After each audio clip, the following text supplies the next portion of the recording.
Hello, welcome to the session on antenna techniques. In case you are attending this series for the first time, here is my picture so that you can relate my voice to some image, hopefully a good image.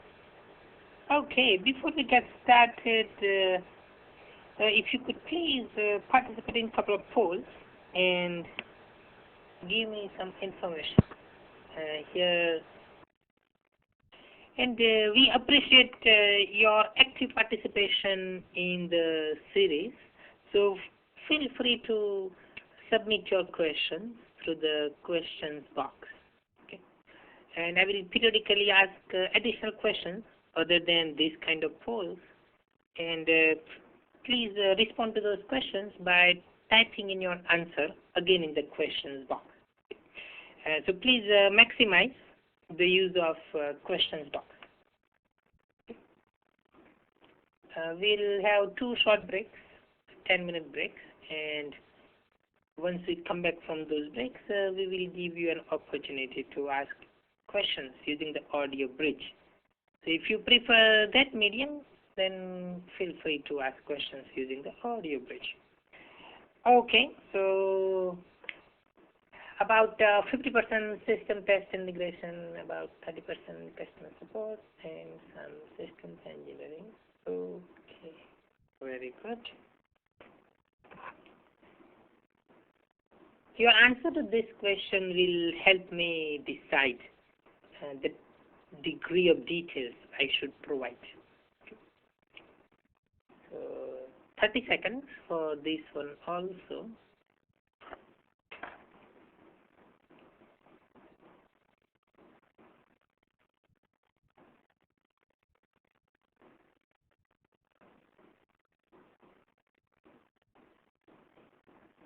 And please participate in all the polls. The more feedback that we get, the better we can tune the presentation to meet your needs. So it is important that you actively participate.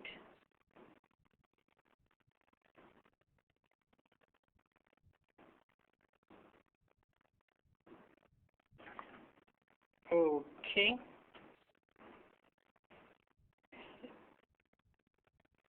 Let's see, almost 90% want few details, about 10% want more details. Okay. Okay, so I would primarily focus on the main concepts and will provide some details, but I will not give you too much. Okay. Because you are looking for a medium degree of details for the most part. Okay. Okay. Just one more question, and then we'll start covering the material.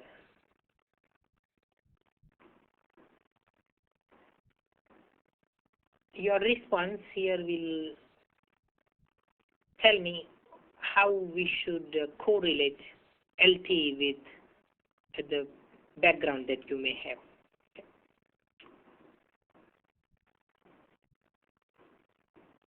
I will give you 10 more seconds.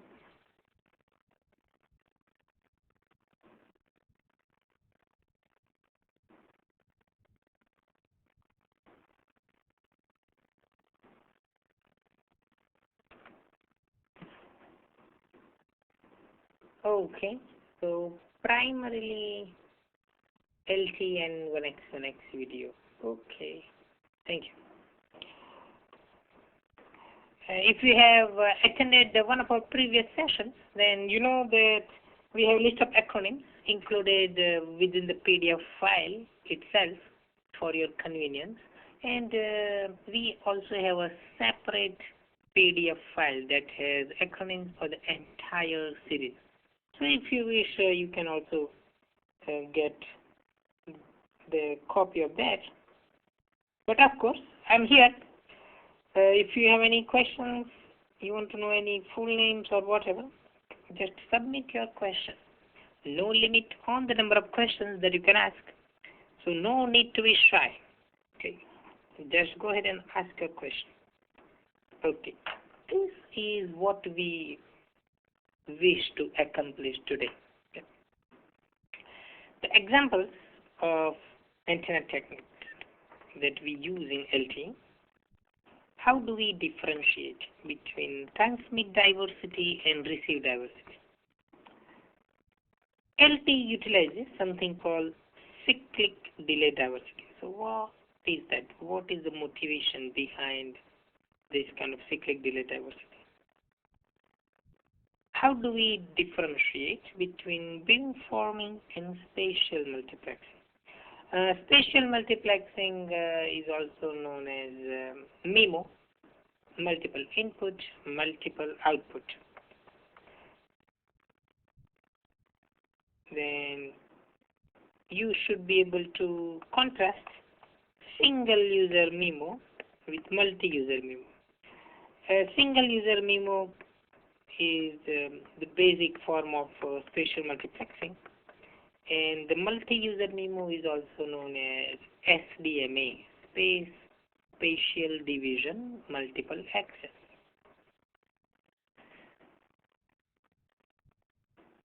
What kind of role the UE plays when we are implementing advanced antenna techniques? We will discuss so-called pre-coding and layer mapping. So these are the two mechanisms basically that will help us decide what actually goes over some antenna on a given subcarrier. So that's quite useful when we are implementing the advanced antenna techniques. And just toward the end of the session, we will summarize the interaction between MIMO and hybrid ARQ. So this is what we will cover today. Okay, so let's quickly review the basic frame structure. So we have a 10 millisecond radio frame. Inside the 10 millisecond radio frame, we have 10 subframes, 0 through 9.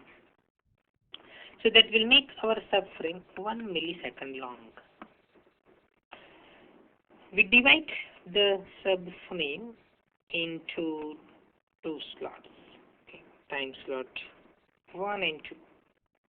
And the time slots are numbered 0 through 19 because we are covering the entire frame. Okay. The reason that we have frame is we send information about the system in the units of frames. The reason that we have subframes basically is for resource allocation. So every subframe we can change the data rate. So we have a control channel at the front of every subframe, and that control channel will provide uplink and downlink resources. Okay.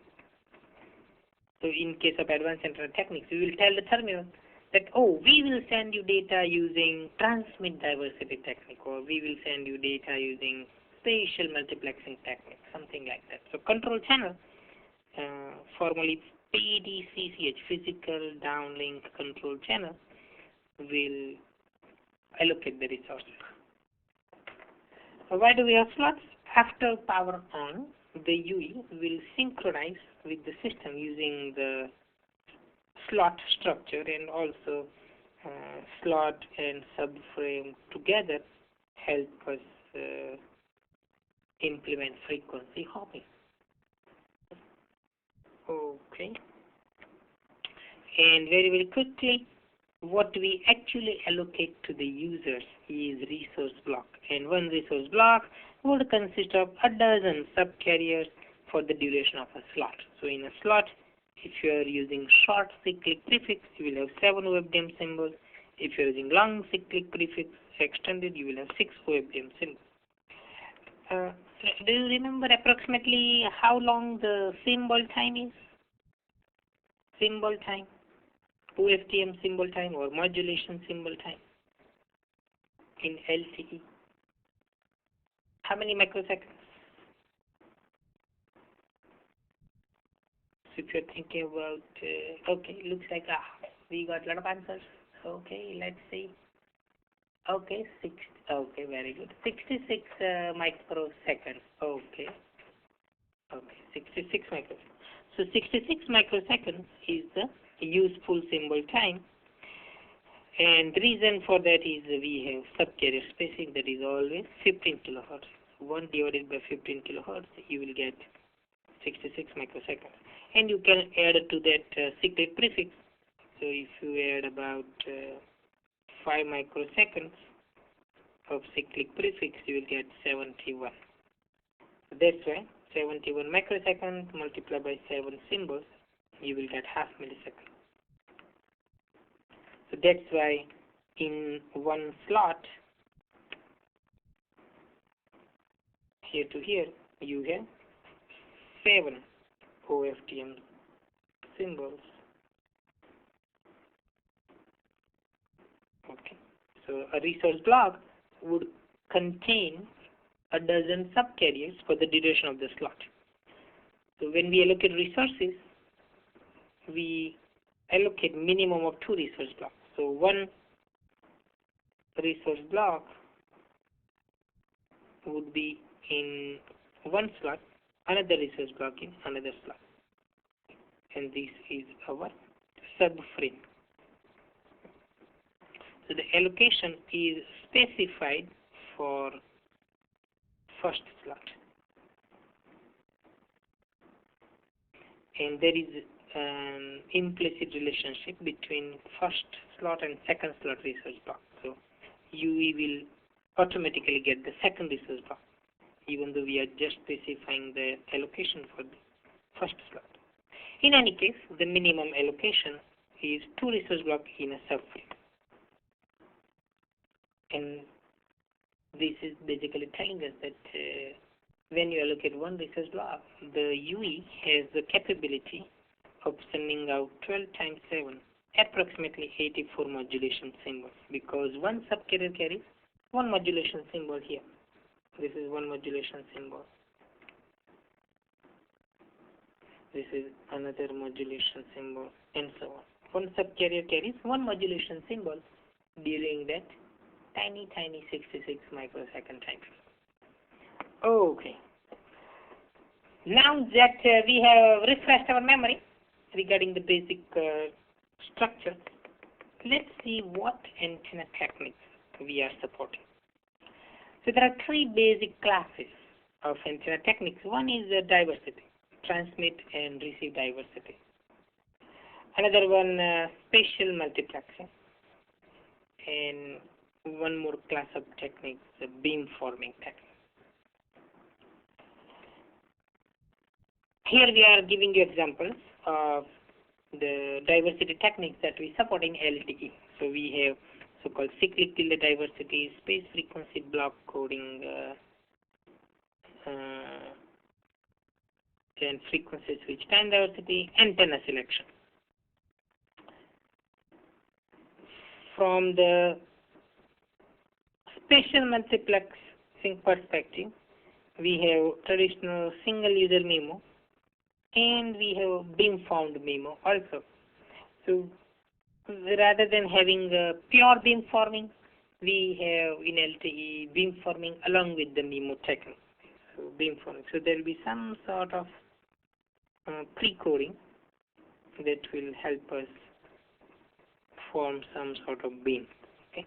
So we have beamformed MIMO. The basic beamforming here, you can think of that as a special case of single user MIMO because we are doing the pre-coding.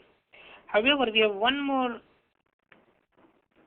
technique, so-called multi-user MIMO or STMA, where we have formed a beam in a given geographical area within the sector.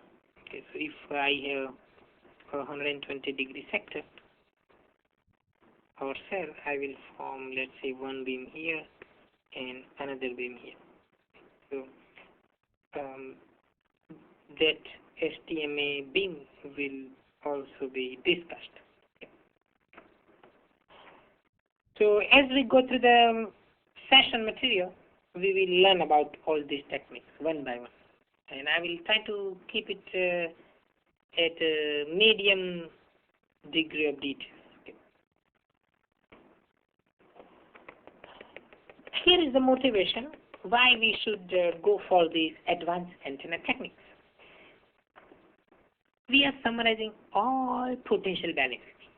So it's not necessary that every antenna technique will give you all these benefits, but some will give one set of benefits, another technique will give you another set of benefits. Okay. The overall signal quality may become better.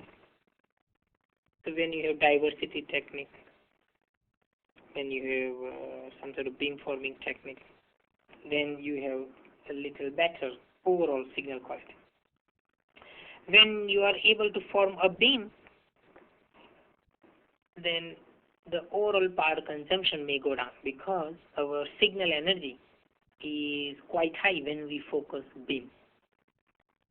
So in that case, we do not need too much power. So it could help us with the power consumption. Forming a beam sends signal energy in a specific direction. It means you are not spreading energy all over the place, only where the user is. So that will reduce potentially interference. Beamforming type technique and to a certain extent diversity technique will help us with our cell sizes. Our cells could be now bigger. So because we have more reliable signal, it can shoot farther away from the E node B. So it could give us this kind of benefit. Spatial multiplexing type techniques will significantly increase throughput. Okay. So if you are after throughput, you want to get, let's say, 300 megabits per second. That is the highest data rate promised by LTE in the downlink. So for 300 megabits per second, we will be using 4 antennas at the base station, 4 antennas at the user equipment for the downlink. So if you are really after very, very high data rates, then you need to use the spatial multiplexing technique. And of course, the higher the data rate, the better on average our throughput will be, and that will increase the spectral efficiency compared to a system that is not using any kind of advanced antenna technique. So basically, we have lots of benefits. So now you have even more motivation for paying attention. Okay. And they say that there is no free lunch, and they are right. What is the challenge that we face? So the cost of the device and the cost of the E node B will be higher compared to the devices and the E node Bs that do not support these kind of antenna techniques. And the simple reason is that we have invested lots of dollars, right? And because of that, the cost will be, of course, higher. However, the good news is that cost per bit would be lower. So if you want to support certain data rate, then you compare the cost of the base station with advanced antenna techniques without, then you will see that cost per bit is going down when you have the advanced antenna techniques implemented. So even though the absolute cost of a base station may be higher, at least we will have lower cost per bit. Complexity is increasing because rather than having just one or two, rather than having single antenna transmission, now multiple antennas are transmitting signals. More complex. Difficult to optimize the network. We hardly know how to make one antenna work. We have so many call drops, right, in existing systems. So when you have these types of all advanced antenna techniques, then you can imagine that we will have even tougher problem of network optimization. But of course, without the challenges, life will be boring. So we will overcome all these challenges, and then we will reap all the benefits that advanced antenna techniques have to offer. Okay, so first we will consider simple form of antenna techniques, diversity test.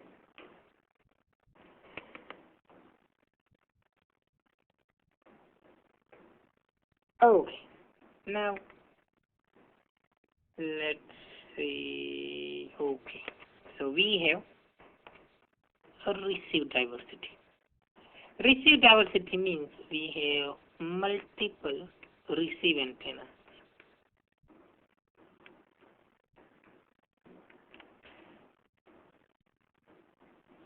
One transmit antenna is good enough. So here we are sending a signal from this transmit antenna, and the signal is received by two antennas.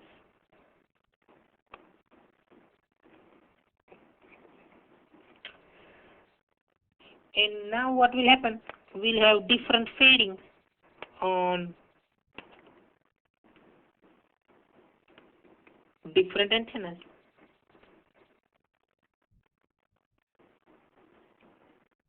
Let me ask you a question. What kind of fading do you think will be different? Will it be relay Rayson type fading that would be different, or would it be shadow fading, which we normally model by log normal distribution? Which of the two would be different for these two paths, A or B?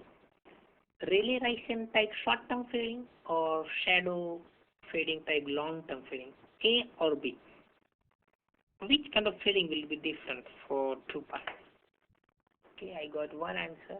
Okay, I will wait a few more seconds. Any other folks who would like to submit your answers? A or B? What kind of fading do you think may be different? Okay. Okay. Thank you for participating in the quiz question. Okay. The correct answer is A, relay Rayson fading.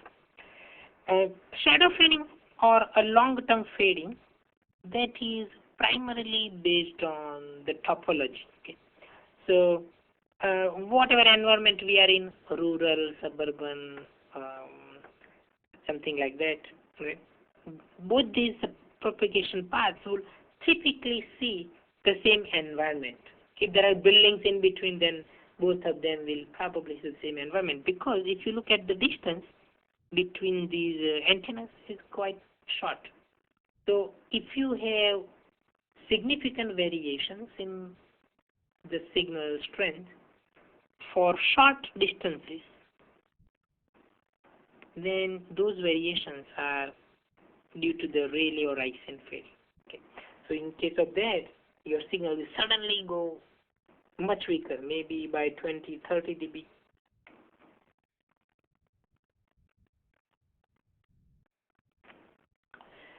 But the fade will last very, very short time period. It will go away very, very quickly. This long-term fading, so that is if you go, let's say, behind a building, then your signal would become weaker. Then you come out of the building, out of the shadow of that building, then again your signal will become better. So that is long-term variation. Here we are talking about very, very short distance. So the relay Rayson type fading will be different. And now, since we are talking about the fades that may be maybe 20, 30 dB in depth, we are talking about significantly different signal strengths between these two propagation paths. So if you have two signals, right, one may be good, another signal may be experiencing a fail, but now at least we have one good path. In fact, even today, 1x video systems have received diversity. A Qualcomm chipset supports that. So we have that even inside the device. It's already supported today. In summary, a receive diversity, we have two receive antennas, two or more. And since the two propagation paths will see different short-term fading, which we normally model by Rayleigh or Ician fade distribution, that will be different. And the probability that both the propagation paths experience fade at the same time is very little.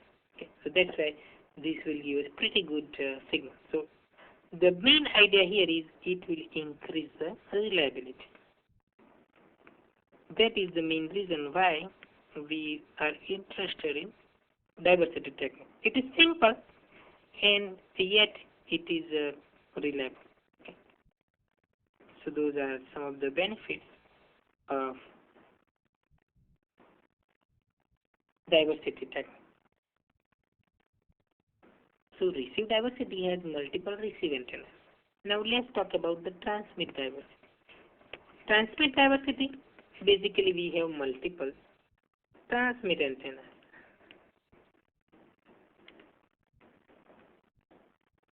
And in that case, one receive antenna is good enough. So we have transmit antenna 1 here. Then we have transmit antenna 2. We are now getting signals from two transmit antennas. And we are just using one receive antenna. Okay. And we say that is good enough. But the idea is the same. That again, we have two different propagation paths between the transmitter and the receiver. And maybe one path is good, another path is experiencing a fade. So at least we have one good path. So that again very simple, and it will improve the reliability. Okay. Compared to the case where we have only one antenna transmission, one antenna reception. So compared to single input, single output, we have better reliability. Okay, so that's that. Okay, now let's talk about some specific transmit diversity schemes. Okay. In general, if you send same information at different times, so maybe we have one bit received okay, another bit received okay, but we lost one of the other in between bit. But that's okay because we have redundancy. So as long as we have two good bits, we can easily figure out that, oh, this is A. Right. When we have redundancy like that, even though we have, let's say, some sort of fade here, very, very short fade, even we lose one bit, that's okay. We are able to recover the original information bit A. Since we are sending same thing at different times, we are using time diversity. Okay. Same information sent at different times. The basic frequency diversity, basically same information sent from different frequencies. So here I'm sending same information from subcarrier F1, subcarrier F2, F3. I have problem on F3, but F1 and F2 are just fine. So even if we lose one of the bits here because of that specific subcarrier experiencing a fade, we are still okay because we have two other subcarriers that are not experiencing a fade. So we will be able to recover our information. Similarly, when we have space diversity, it means that the same information is sent from different antennas, different spaces. So we have one antenna here sending another antenna sending the same information.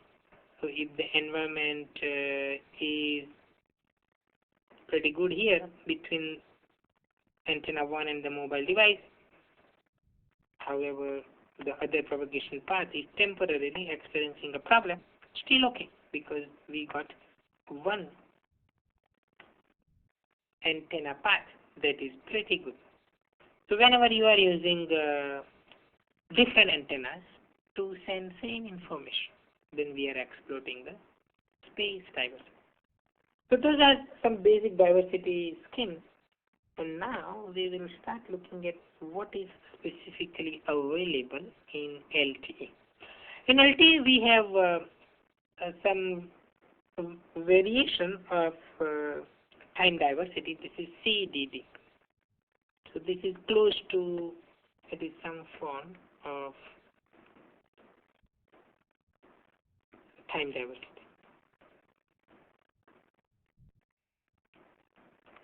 So for example, let's say there is no CDD. Okay. Then it is possible that we will have static channel, meaning the channel conditions are not changing quickly, right? So if we are in a fade, then that fade may last for a long time because the channel conditions may not change quickly. So for low speed users and so on, you will have potentially this kind of scenario that our channel keeps experiencing similar kind of conditions for a long time. Now we want to change things around. We want to make the channel more dynamic. So if you want to make a static channel more dynamic, where channel conditions are changing, then what you can do is you can use high order modulation, 16 QAM or 64 QAM, when the channel conditions are better. If the channel condition is not good, maybe you will use QPSK, low order modulation scheme, for additional reliability. So when you make the channel dynamic, you have more opportunities for adaptive modulation and coding, and that will improve your overall performance. So whenever you want to make the static channel dynamic, then you can use the help of this cyclic delay diversity. Here is the basic idea. We send one symbol, your modulation symbol, okay, that's the normal regular modulation symbol. But for the second antenna, we add some sort of delay, okay, and you can view that delay as some sort of phase shift. So we are artificially introducing a delay, and from the second antenna we are sending the delayed version. So this is nothing but an artificial multipath. Okay. And if we have one path coming here, another path coming here, then they will be added automatically, right, by the receive antenna.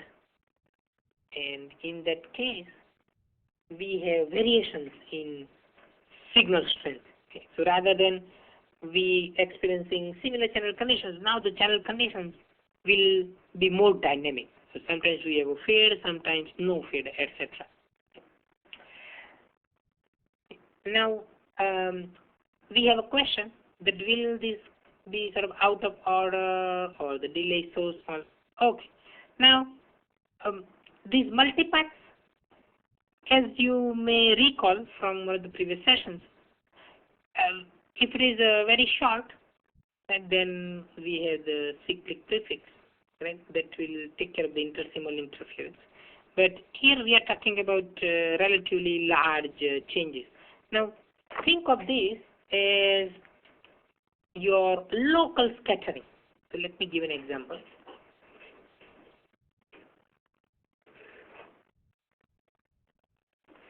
So we have let's say some sort of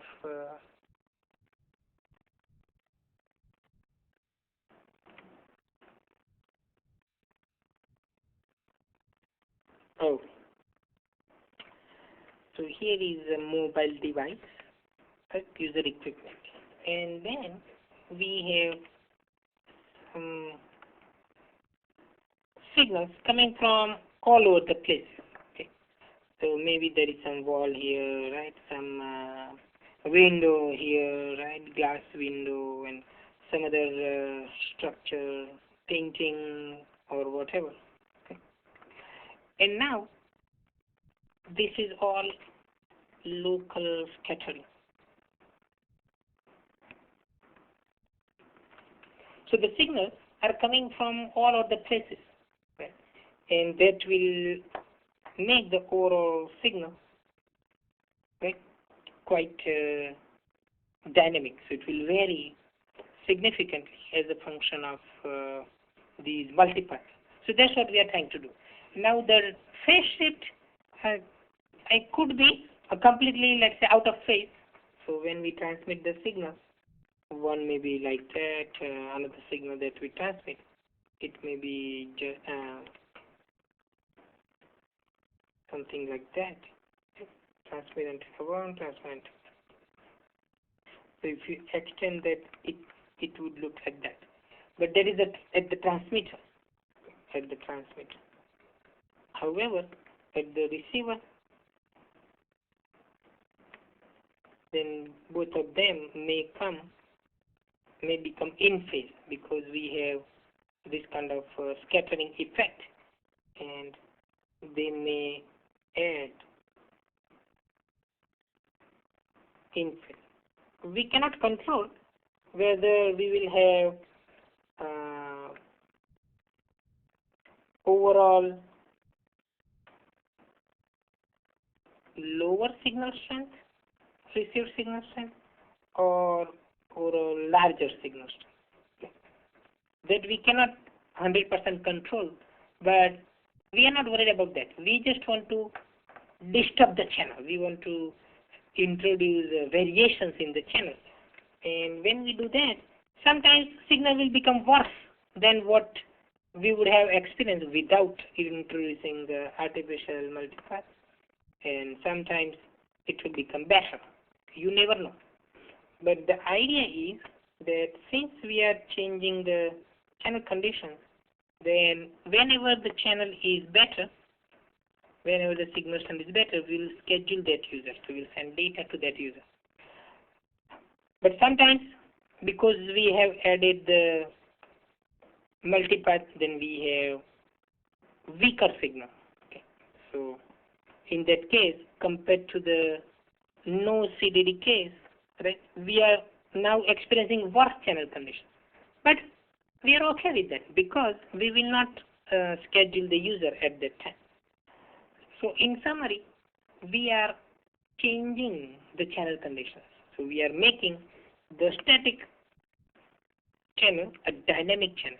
And when you do that, sometimes signal will become better, sometimes it will become worse. And another good question, how is the length delay that is added to be determined? So as I mentioned, even though the easiest way to visualize this is by adding some sort of delay, but in practice, in the standard, we actually introduce the phase shift. So depending on how many antennas we are using to send out a signal, sometimes we'll have maybe 90-degree phase shift, sometimes 180-degree phase shift, 45-degree, and so on. So we will have a variable phase shift. So standard defines various possible options. And in the standard, we do not have pure CDD. In fact, we use CDD in conjunction with the spatial multiplexing technique. So we do not have pure CDD. We do not have pure time diversity. We are using that along with the spatial multiplexing.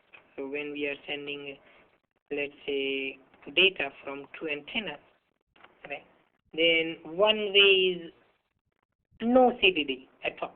Another way is introduce some additional phase shifts. Okay. But the basic idea is to make the channel dynamic. And again, it is quite flexible. The standard gives us a lot of options.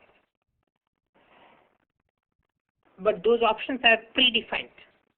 So if you have, let's say, 2 antenna transmissions, then you will have specific phase shift.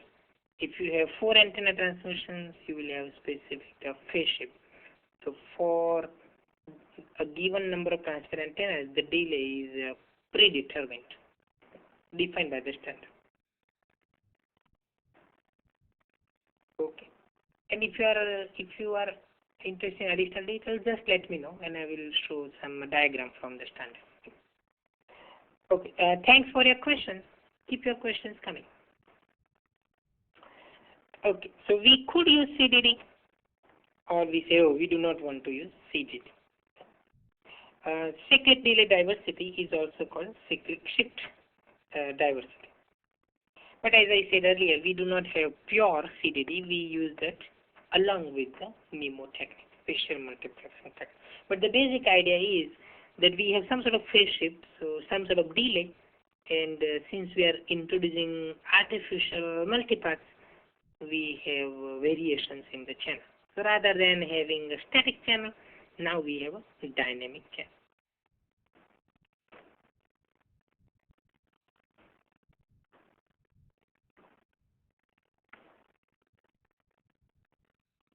Okay, if you are interested in pure sort of diversity, transmit diversity, then in LTE we use a variation of what you see here, space-time coding.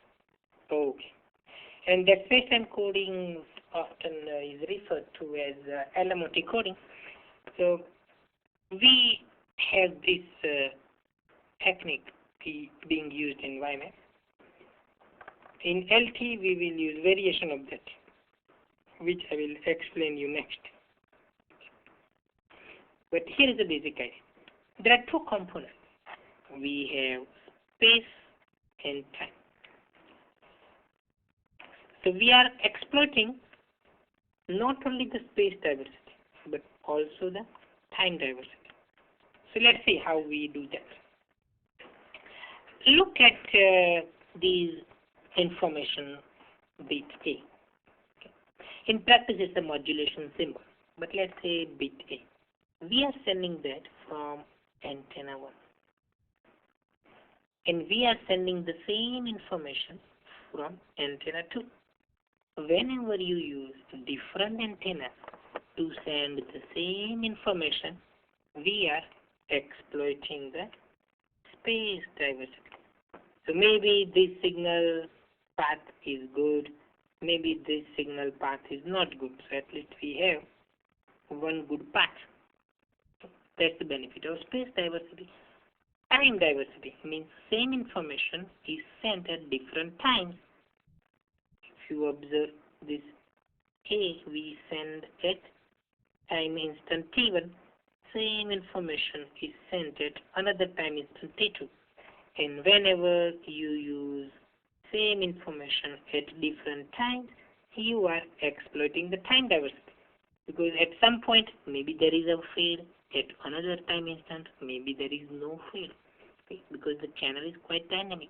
So in summary, in the space-time coding, we are benefiting from space diversity and from time diversity. We are combining the benefits of both types of diversity techniques. Okay, this is what we use in LTE. Okay.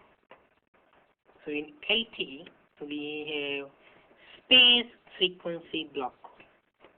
So in simple terms, you can think of space frequency block code as a variation of what we just discussed, space-time coding.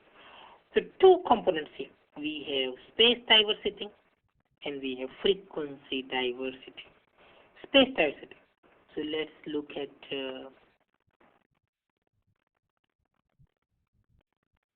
S0, that's your information, modulation symbol S0.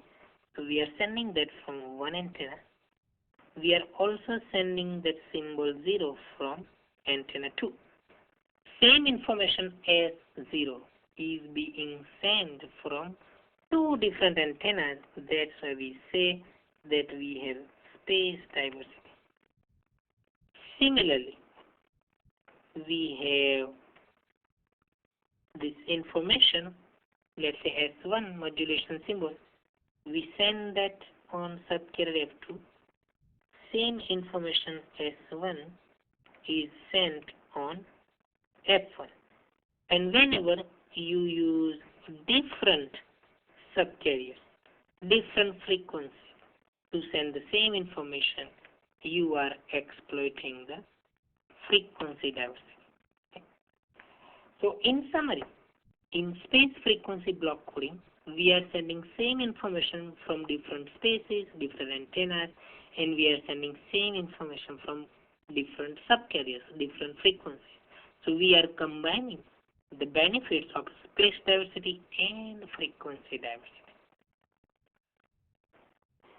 And this is used in LTE. So in LTE, the basic form of pure transmit diversity is space frequency block coding. This is what we use in LTE. Okay, time for me to ask your question.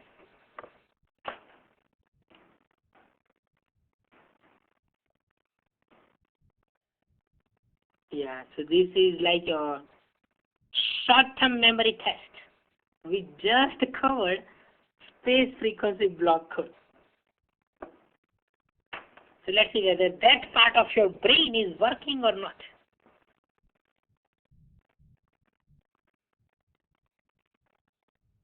Okay, then we'll answer this good question, how it affects the bandwidth.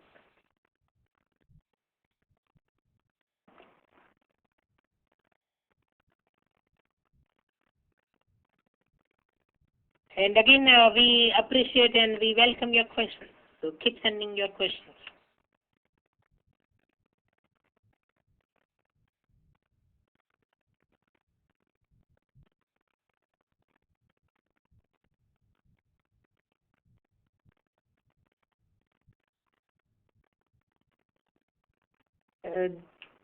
Okay, let's see. Let me give you 1 more minute.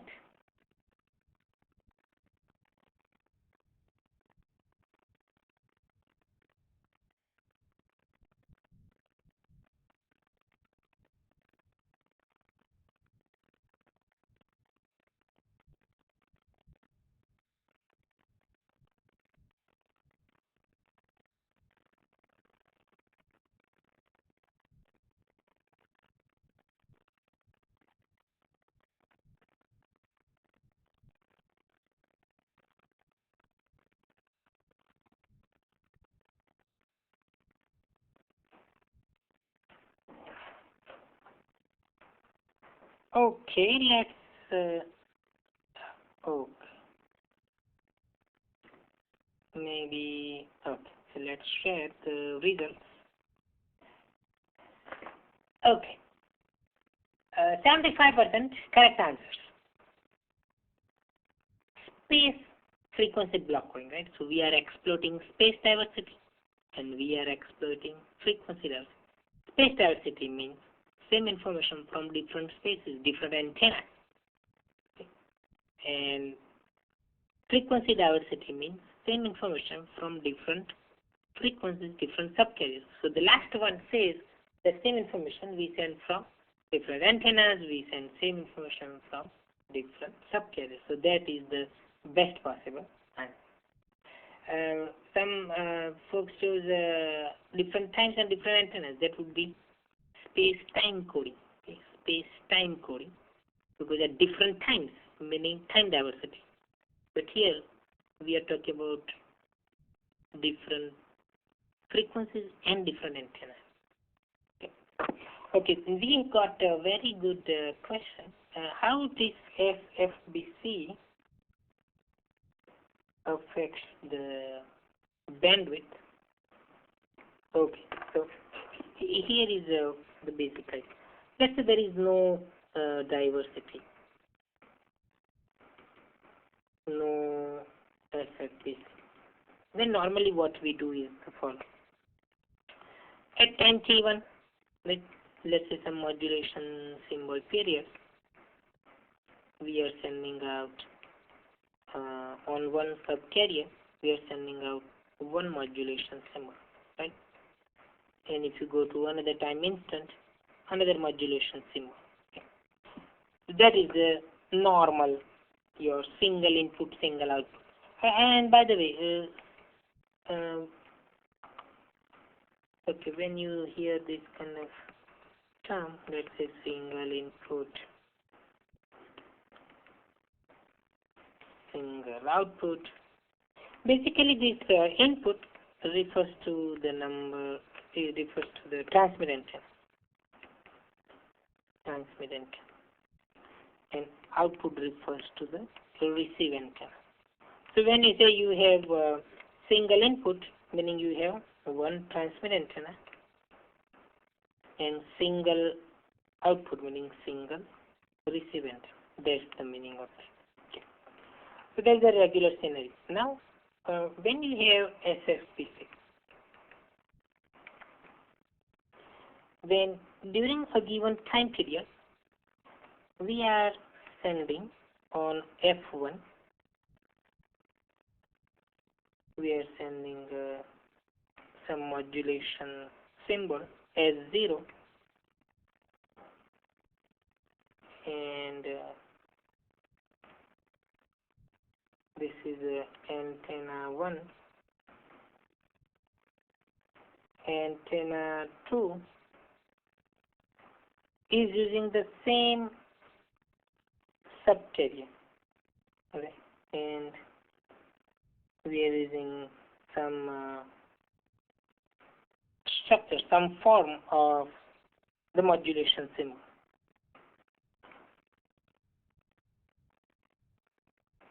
Similarly, let's go to the exact form so that we can use that to explain the concept. And just summarizing, if you are after throughput, if you are worried about the bandwidth, then you should use spatial multiplexing. Okay. So at a given time, okay, at time t1, what are we sending here? We are sending two modulation symbols on two subcarriers. So I'm sending here at time t1, I'm sending out one modulation symbol as 0, right? That goes over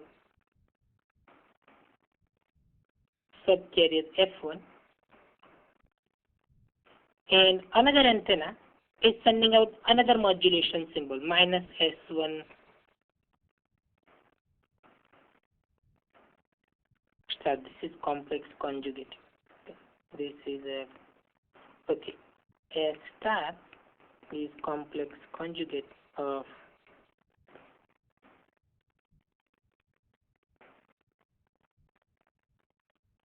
your regular modulation symbol S. So we are sending two modulation symbols from two antennas here. One modulation symbol here, another modulation symbol here. So two different antennas are sending different modulation symbols. Same thing is happening on F2. On F2, one antenna is sending one modulation symbol, another antenna is sending another modulation symbol. So at a given time instant, T1, we are effectively sending two modulation symbols, S0 and S1, and I use two subcarriers. Right? So two modulation symbols on two subcarriers. So if I go back here,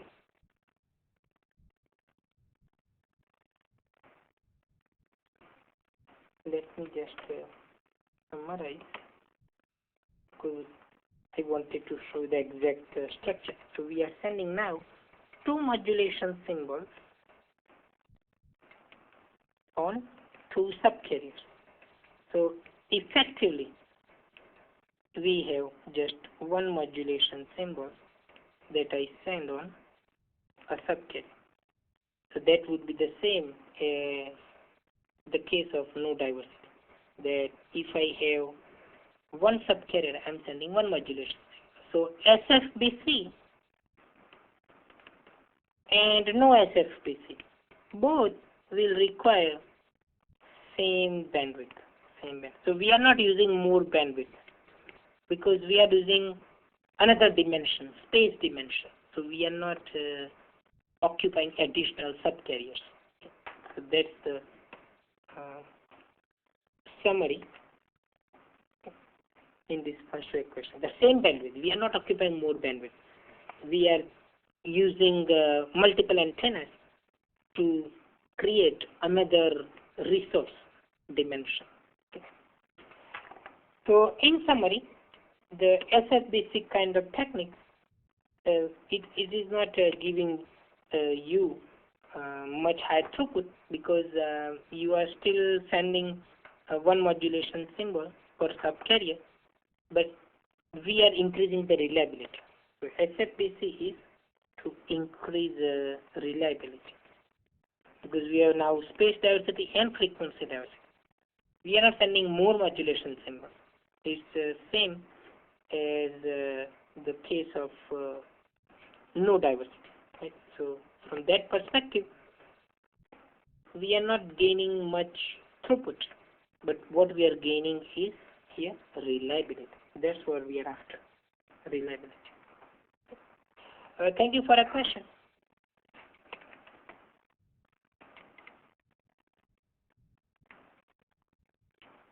Okay.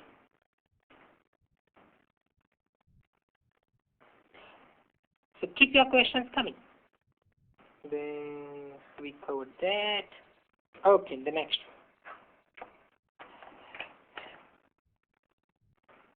one. When you implement CDD, will it make your channel dynamic? That is the question.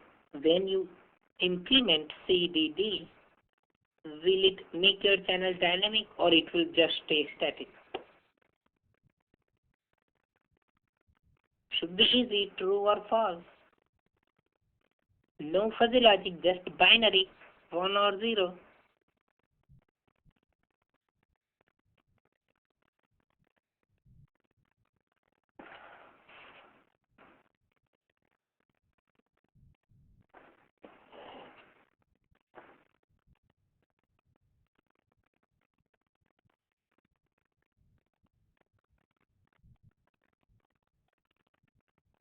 I will give you 30 more seconds.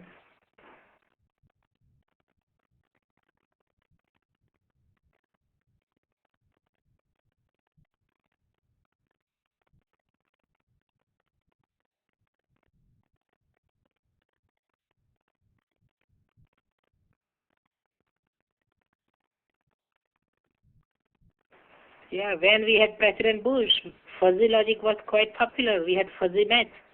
But looks like with President Obama, we have now binary logic, 0 or 1. I will give you 10 more seconds. Make up your mind. Will CDD make our channel dynamic? Let's see this time how much accuracy we get. For the last question, we had 75% correct answers. And let's see what is our new performance. Okay, before someone picks the wrong answer, 100% correct answer. So the CDD technique will help us make the static channel more dynamic. Sometimes it will become worse than before, sometimes it will become better. But we are changing the channel, so we can do much better adaptive modulation encoding. Thanks for your participation. Okay, so that was the simple form of transmit diversity. We also looked at receive diversity. Now for receive diversity, no special treatment is required. So For example, we do not need to advertise to the world that, oh, we have these many antennas. We can always have multiple receive antennas. There is no standard impact, okay, on and when you have basically multiple receive antennas. For transmit diversity, when you have multiple transmit antennas, yeah, that requires specific support from the standard. But receive diversity you can just implement without even telling the world about that. Okay, so here is another class of technique, beamforming technique.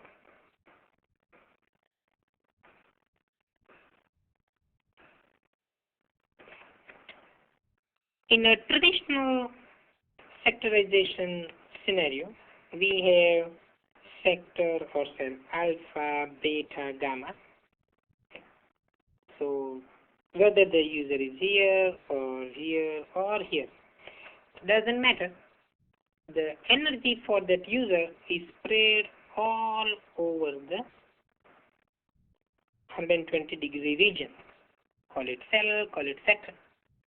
However, in case of beamforming, we focus energy for a user in a specific direction. So we no longer spread out the energy all over the cell. We have directivity of our beam.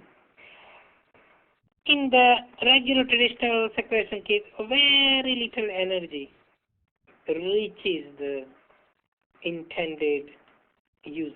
Okay. Most of the energy, maybe 90% or 99% or so, is sort of wasted. But now we are trying to make things better.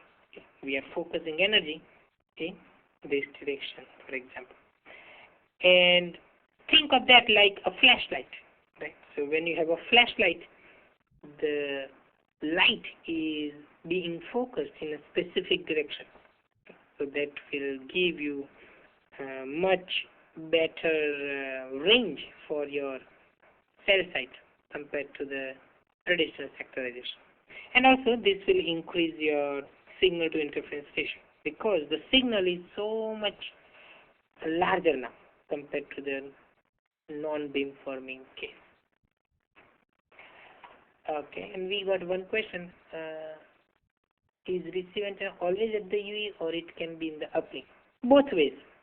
Okay, so we can have receive diversity at the UE, we can also have receive diversity in the uplink at the E node way. Both are supported. Thank you for a question.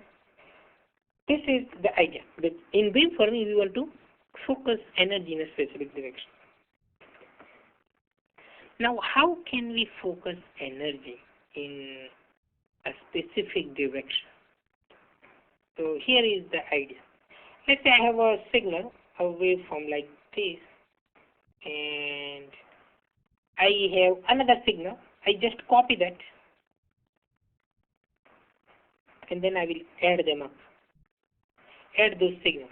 So if I have amplitude A here, amplitude A, when I add the signals up, 2A amplitude, and power, of course, square of the amplitude, so 4 times the power.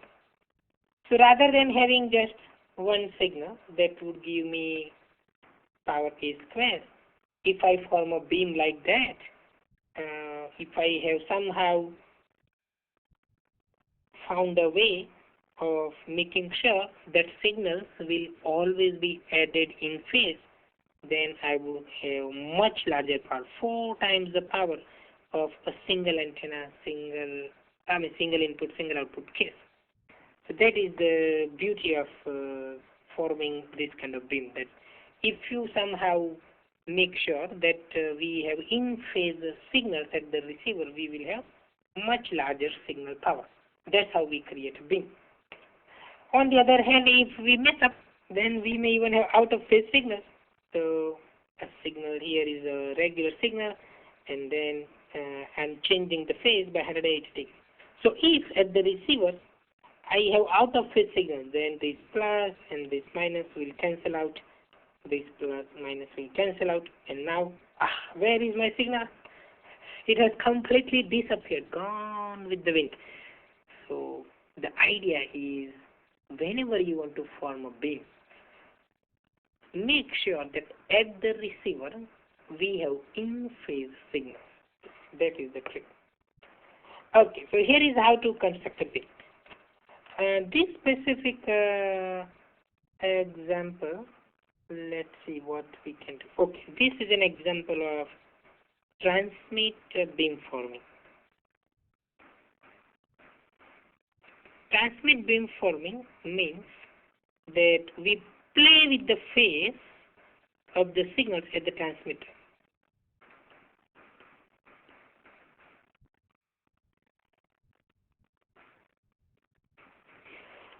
So from one antenna, right, I have sent out a signal, something like that. From another antenna, maybe I have another kind of signal. Maybe there is some sort of phase shift, maybe X degree phase shift. So I have introduced this X degree phase shift at the transmitter.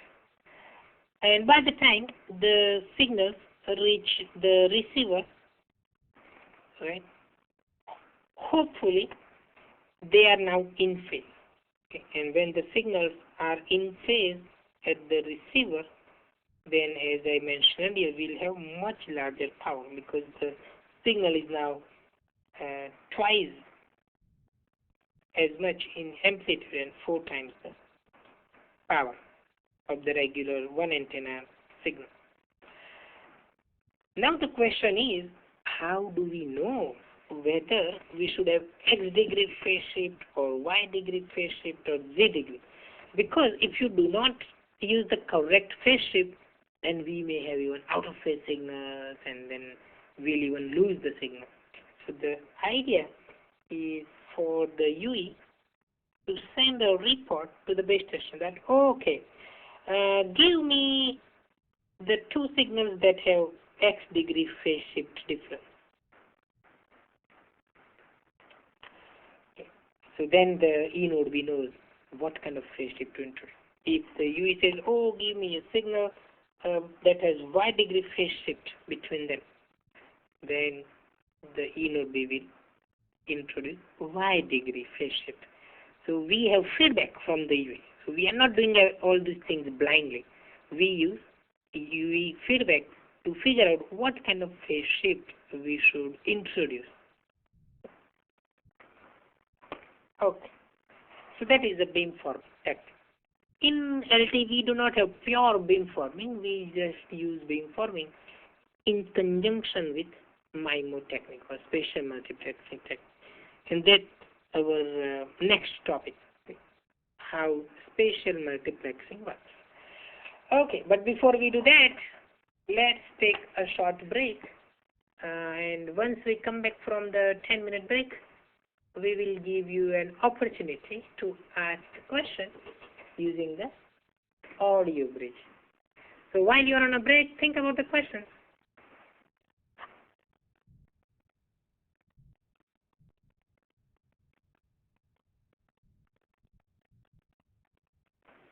Okay, welcome back. Let's unmute the bridge, please. The conference has been unmuted.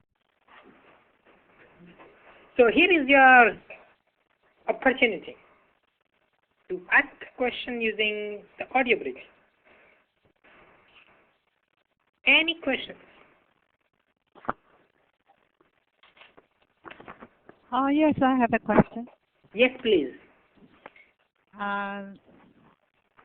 In MIMO, LTE MIMO, are we using the SFBC technology? In LTE MIMO, which technology?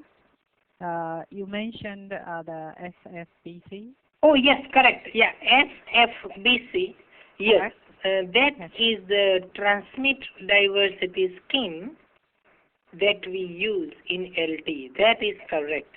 In MIMO? Okay. Okay, let me tell you some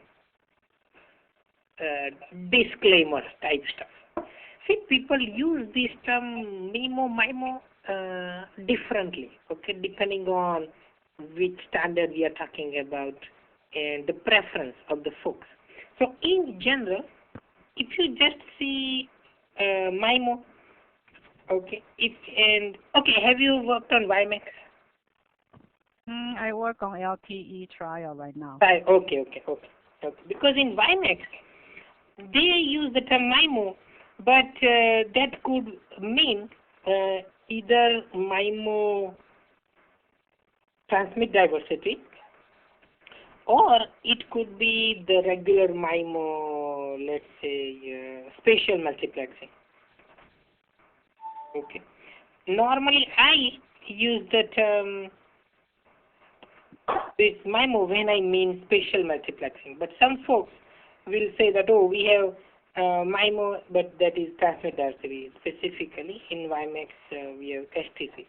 So they use the term MIMO to refer to either the space-time coding transmit diversity or spatial multiplexing. In LTE, we use the term single-user MIMO when we are referring to spatial multiplexing, and that is the technique we will discuss next. So far, we have talked about diversity technique, transmit diversity, and that is SFBC. So this is what we are using in LTE. SFBC, space frequency block code type transmit diversity. So I would not refer to that as MIMO or MIMO, but having said that, some technologies and some folks do use the term MIMO even to refer to the transmit diversity technique. Thank you. Okay, sure. Thanks for your question. Any other question using the audio bridge?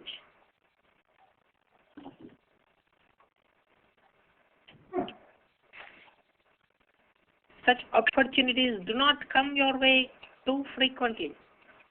So go ahead and seize the opportunity. The opportunity is knocking on your doors right now very hard. So answer that door.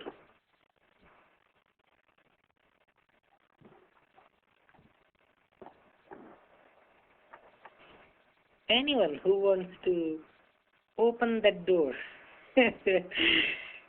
Any questions through the bridge? No.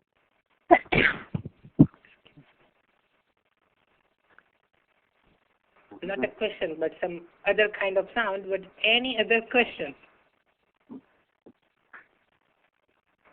But please, okay, I will give you 30 seconds.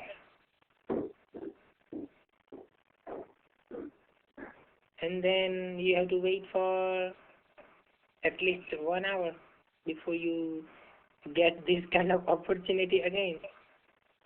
So think. Any question to the bridge?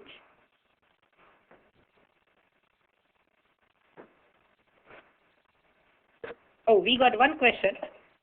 But it looks like you guys like to type rather than use the audio bridge. Okay, how about antenna sharing with existing system? Very good question.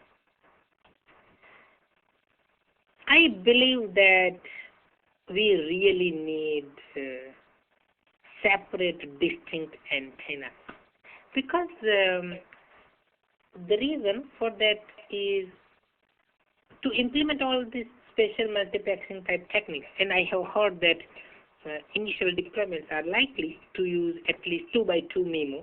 Okay, that is the sense I'm getting. So it means that we need to have two antennas, okay, two transmit antennas. Now, since we are doing all this spatial processing, then it would make sense to have separate antennas.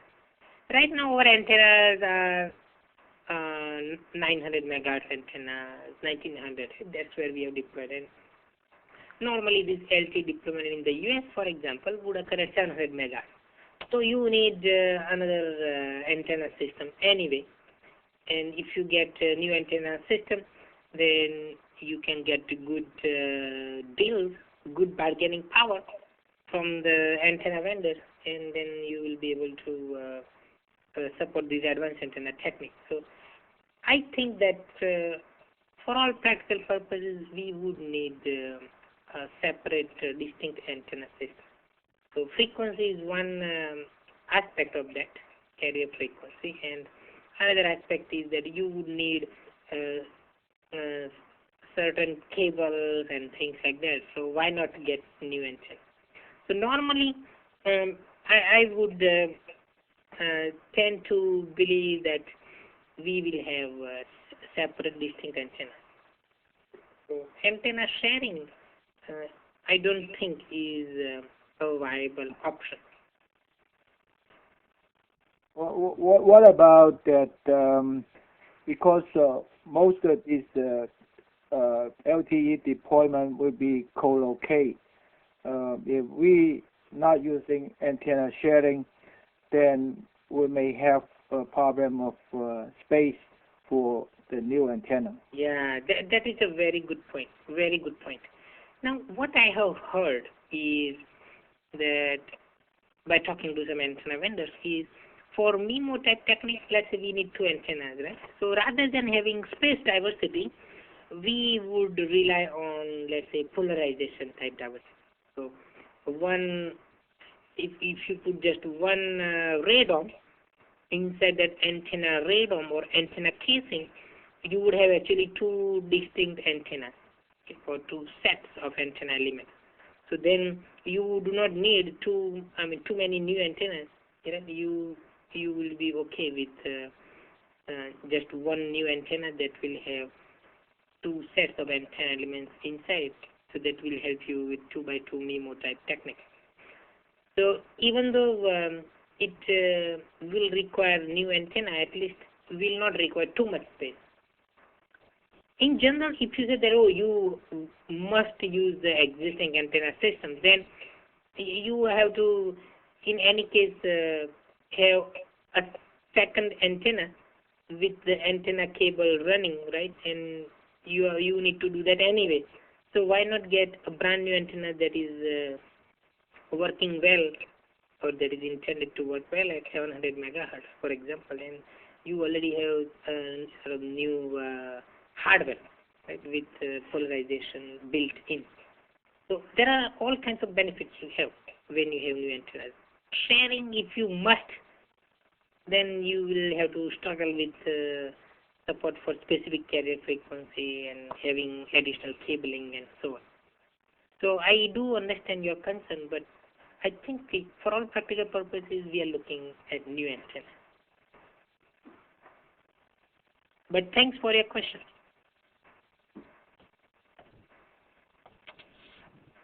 Any additional questions or thoughts?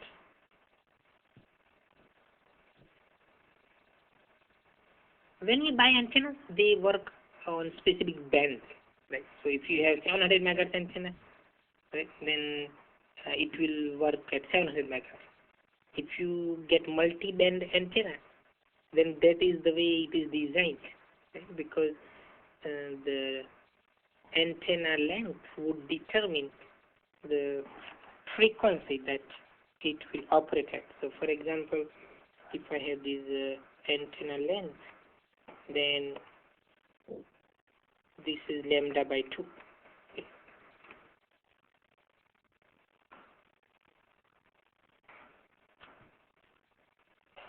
And that will be function of specific carrier frequency. Okay. So let me see if I remember meter per second. Yeah, C is a carrier frequency times lambda. So lambda would be, this is speed of light, and this is the carrier frequency. So the carrier frequency dictates your antenna parameters. And since we have already placed our antennas, right, then they are working at 900 megahertz, 1900 or whatever. So for 700 you need basically another set of antenna elements. So getting new antennas would be more common in my opinion because of that reason. Any other thoughts or questions or comments? When do you see that we'll be able to do 4x4 MIMO? Oh, I think initially I'm hearing only 2x2. So maybe a couple of years beyond that we will see 4x4. Yeah. But it would take at least a couple of more years. Initially, what I'm hearing is 2x2. Okay, thank you. Okay, sure. Yeah, sometime back I was looking at some Alcatel-Lucent roadmap that was published in, I guess, one of the conferences. So yeah, we had that kind of timeline, couple of years that timeline. There are all these kinds of techniques, right? So you cannot have all the techniques supported from day one. Right? It will be too complex. We want to get this LTE going, and so we will start with something that we are comfortable with, that we can build, and then we will move to a little more complex system. Even WiMAX, right? We are LTE. We are worried about WiMAX. So even WiMAX is not doing 4x4. Right? So I think the last time I checked, there was no antenna technique, but maybe sometime this year, 2009, yeah, sometime this year or maybe early next year, you will start seeing 2x2 MIMO, and then so we'll be able to match that easily in LTE itself. So 4x4 will take a little longer. Any other comments?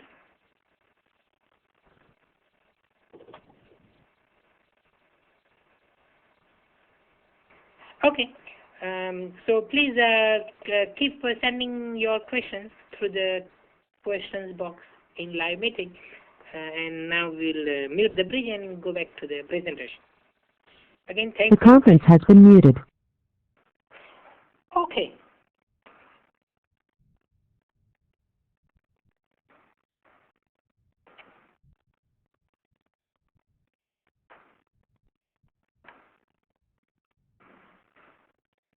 So yet another class of antenna technique is MIMO special multiplex. Okay. And formally, if you read the standard, this is your SU MIMO or SPM. Both the words are being used. So single user, multiple input, multiple outputs, also known as space division multiplexing. Okay.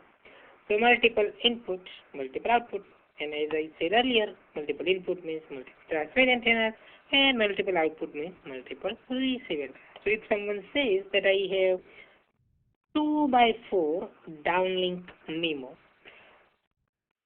it means we have two transmit antennas. The first number is the number of transmit antennas, and the second number is number of receive antennas. And for the downlink, transmitter is our E node B.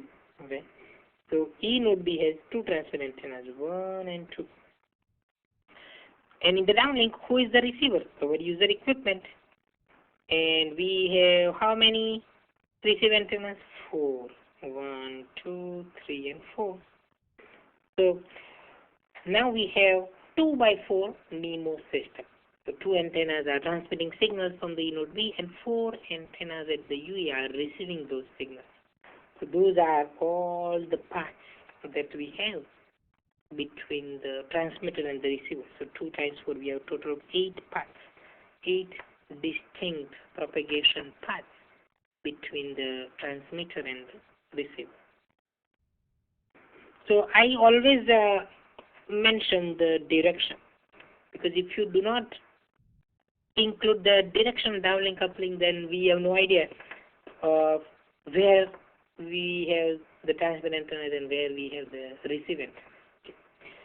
Now, as far as MIMO is concerned, this kind of technique, we support that only in the downlink. There is no MIMO in the uplink. No, okay, let me try to be more accurate. No single user MIMO in the uplink. So our UE will always transmit from one antenna, not from multiple antennas at the same time. So that's why it's important that we mention the direction. So this kind of special multiplexing single user MIMO, we have that only for the downlink. Uplink, single antenna transmission from a given UE. Okay, now here is an example of what we are trying to do in MIMO. So we have basically, let's say, in this example, we have two code words. Okay, what is this code word? Code word is nothing but something that comes out of the turbo coding block. So whatever code symbols come out of the turbo coding block, that is your code word. So we have one packet here, and a more accurate term would be transport block. So we have one transport block or one packet that is processed by this turbo coding block. Now we get turbo code symbols. After we carry out the digital modulation, now the modulation symbols are going over the air. So from one antenna, I am sending this one packet or one code word. From another antenna, here second antenna 2, I am sending another code word, another packet. Packet Q, for example, is here, and I am doing the coding, and these are the code symbols. After carrying out the modulation, I am sending that over there. So we have now two separate antennas, right? At least two, and those two antennas will receive the signals coming from those two transmit antennas, and we will then have twice as much throughput. So if I had single input, single output, let's say I had 10 megabits per second data rate, but now if I have 2 by 2 downlink MIMO, then I have twice the throughput, 2 times that, 20 megabits per second. And the reason for that is I'm using the same subcarrier, F1 here, F1 here. The same subcarrier carries different modulation symbol from different antennas. So we are reusing the subcarriers here. If you send different information from the subcarrier, then we are increasing throughput. If you send the same information, it is just diversity. We are increasing the reliability. But in MIMO type technique, we want to go after throughput. We want to increase throughput significantly, and that's why we are not sending same information. We are sending different modulation symbols from different antennas, but we are reusing the subcarriers. So here is one more step toward the complexity. Okay, and we'll answer a couple of good questions once we are done with this. Okay.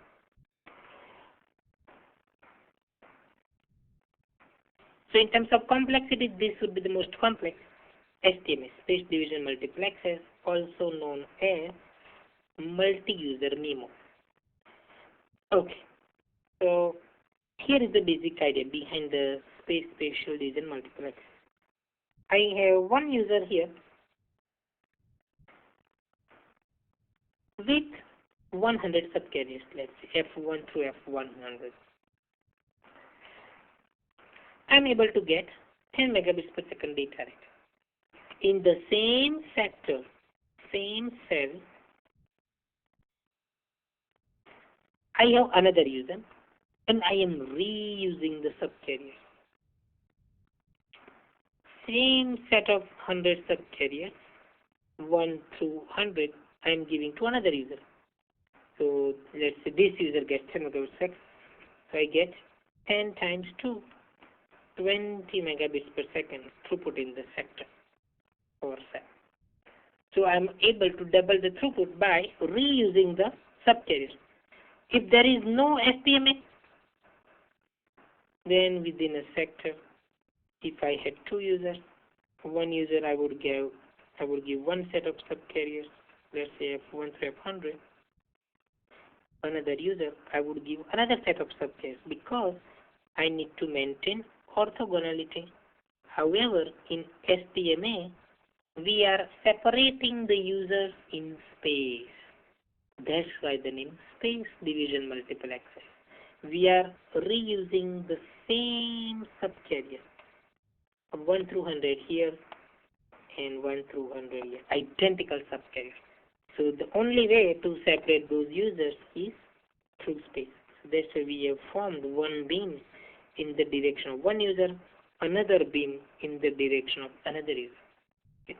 So that is the idea, that we can increase capacity or throughput even further by implementing SPM.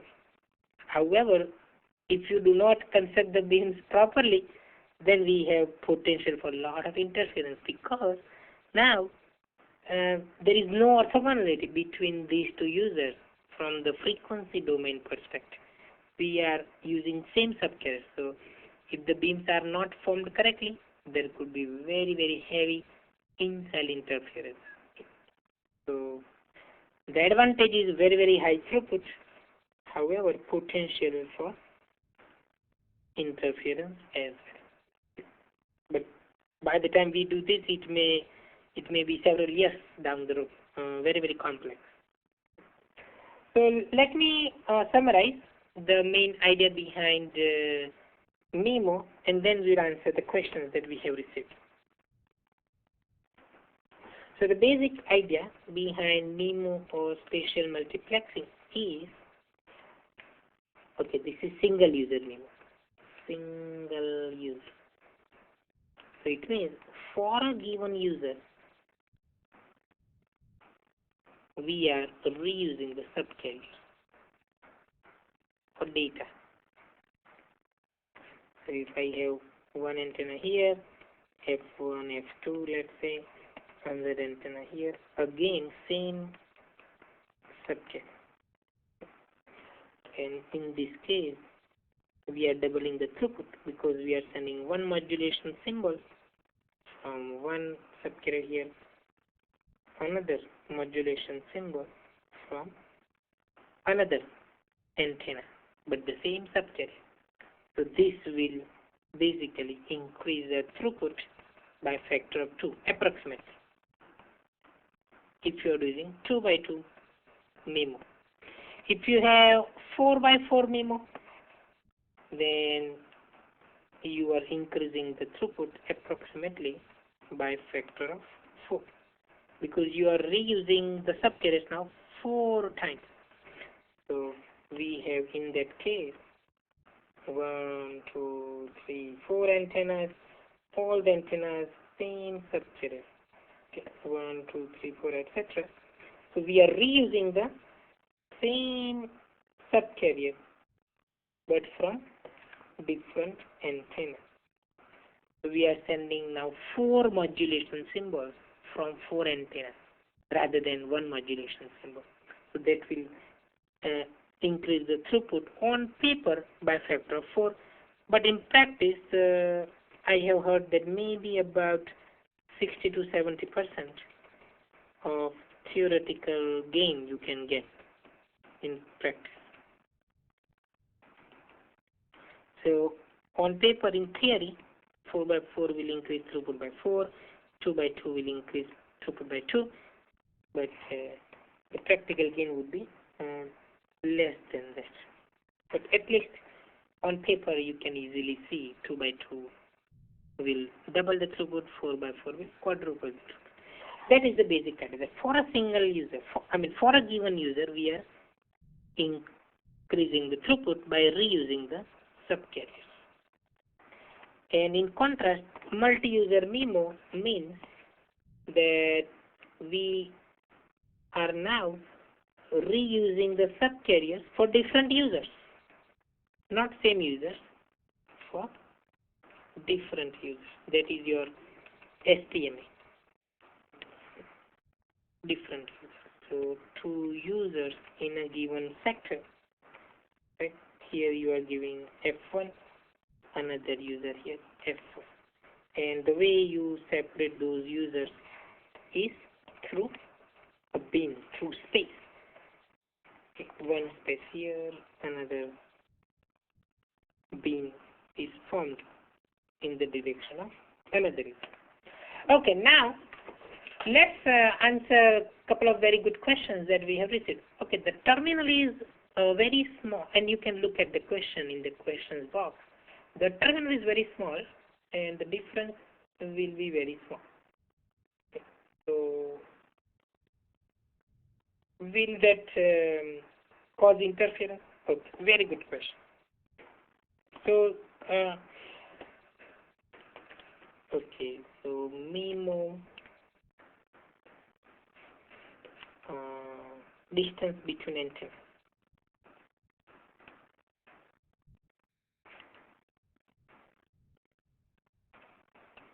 Okay. In general, we would like to have good separation between the antennas, and the reason for that is we want to separate one signal from another signal, right? Because after all, both the signals are sent on the same subcarrier. So if we have this antenna F1 and this antenna also F1, so to separate them out, we need to rely in general on the environment. So we are here relying on the environment to change the signals differently.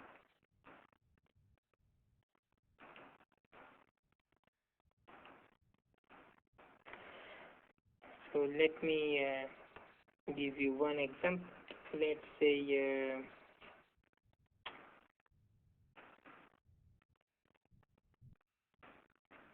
I have two receive antennas. Okay. So I'm sending this signal.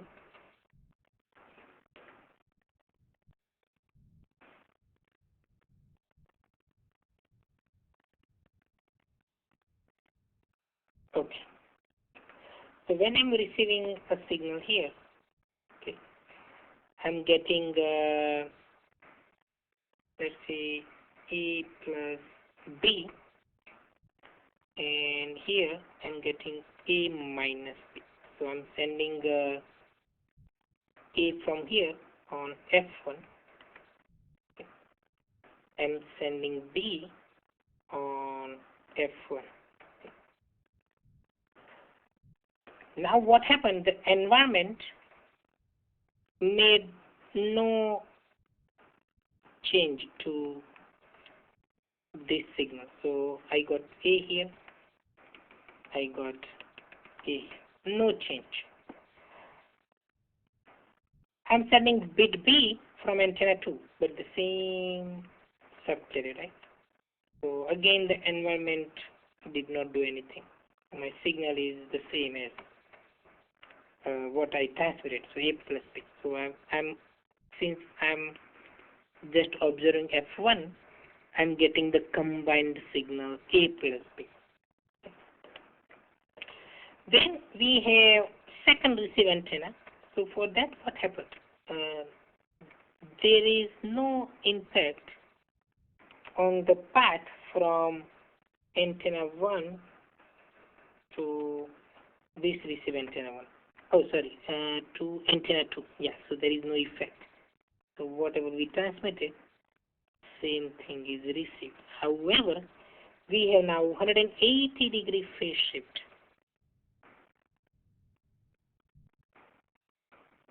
Right, on B. So we sent out B, but the environment made it minus B, 180-degree phase shift. Okay. So if this is my B, I received exactly the opposite. That's how the environment changed my signal. So now on F1, I have received the overall signal, which is now A minus B. Okay. That is receive antenna 2. However, receive antenna 1, I just have the regular A plus B. Okay. Now, how do I take care of the interference? So this is what I will do. Okay, so now this is the signal processing at the receiver, in this case UE. To retrieve A, what I will do? Just add signal. So actually, this is a receive antenna 1 signal, receive antenna 2. I will multiply that by so-called signature, spatial signature.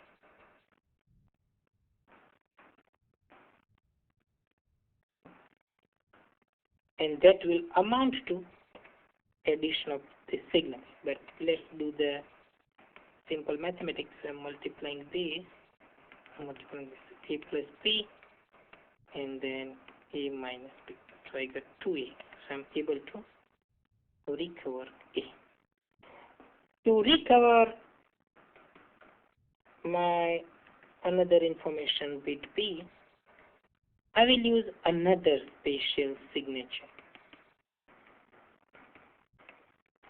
And what is the signature here? The signature here is 1 minus 1. Okay. So let's do that. So I will get A plus B multiplied by 1, A minus B multiplied by minus 1. So I will get 2B. So I'm able to recover B. Now the question is, how can I come up with these signatures, right? How do I know that I should multiply this one by 1 signature, and I should multiply the received signal by another signature, so that I'm able to recover the information? That is done by how to predict signatures, because once you know the signatures, then you are able to calculate the simple mathematical stuff here, and you will be able to retrieve the information. So we will use orthogonal reference signals.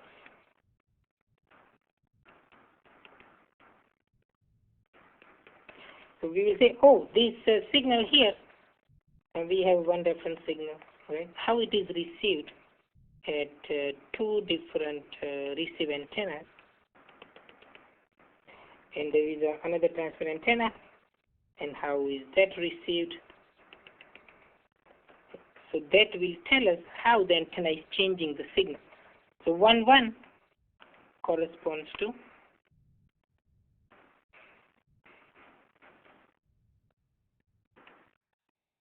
this is 1 and 1, right? We are retrieving 1, 1. So the signal, okay, here is a reference signal, here is another reference signal. They are orthogonal. So we are observing how the environment is changing the signal. So here there is no effect, no effect. Here there is no effect, and here 180 degree phase shift. So this is -1. So you will use the knowledge of the reference signal and you will come up with these signatures. And that's how you know what signatures to use. So in summary, even though there is potential for interference, as long as these signatures are orthogonal, as long as the environment changes the signal differently, we will be able to retrieve the signal. So in summary, that's how we can take care of the interference. To predict, reduce the signal. That will give you the exact signatures. And in our example, 1, 1 and 1 minus 1. Right? This is 180-degree phase shift and no change of any kind for other signals. Okay, we have one more question. Oh, okay. How do we make sure that environment will change the phase by 180 degrees? Very good question. Very good question. Okay, now this was just my hypothetical, theoretical example. Okay. So in practice, what can we do? Well, in practice, this is what will happen. Okay, there are several things that will help us. UE will send us a feedback called rank indication.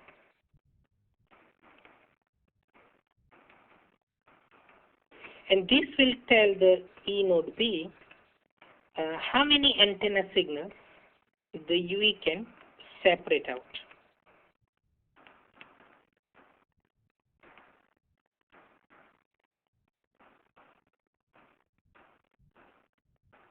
So the UE will look at the orthogonal reference signals and see, are they sufficiently different? Do we have close to orthogonal signatures? Right? So it will see that, okay, F1 from, let's say, antenna 1, right, when I receive the signal at this antenna, right, then, oh, I send this signal and it is the same, so 0-degree phase shift. Then F2, I have 2 cycles, but oh, by the time I received the signal here, it was completely out of the phase. So the UE can do that observation and figure out that, oh, do I have orthogonal signatures?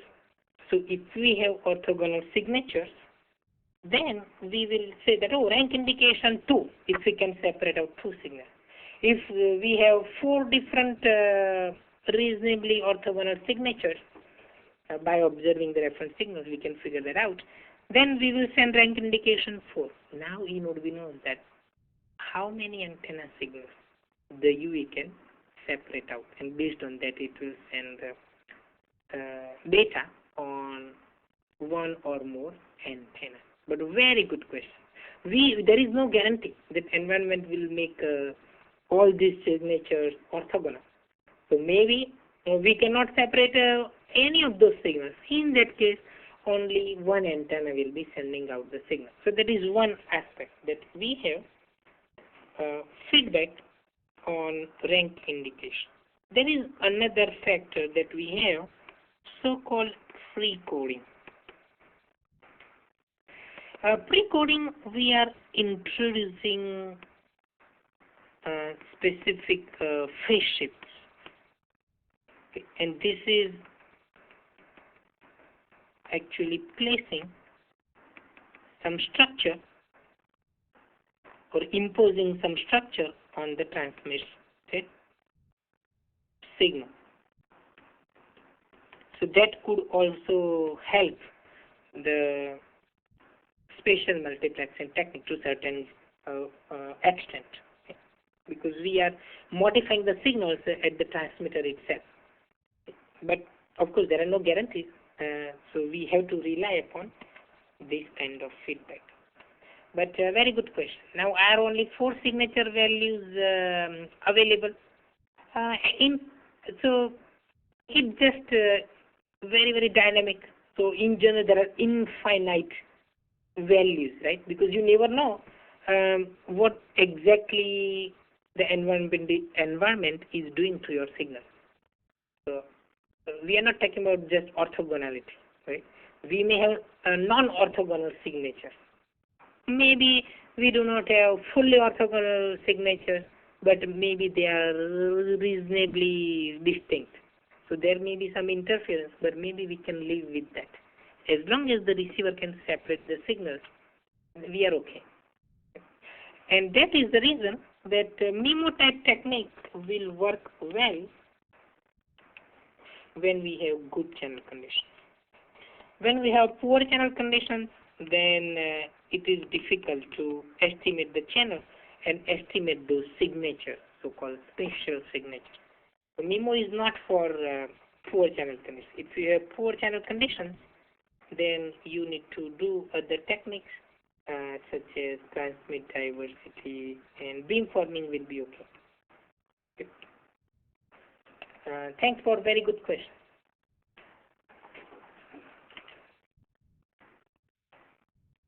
Keep the questions coming. Okay. So that's our multi-user MIMO. Okay. Now in the uplink, there is no single user MIMO. No single user MIMO. However, there is so-called multi-user MIMO. Basically, this is nothing but STMA in the uplink. So here is my 120-degree sector.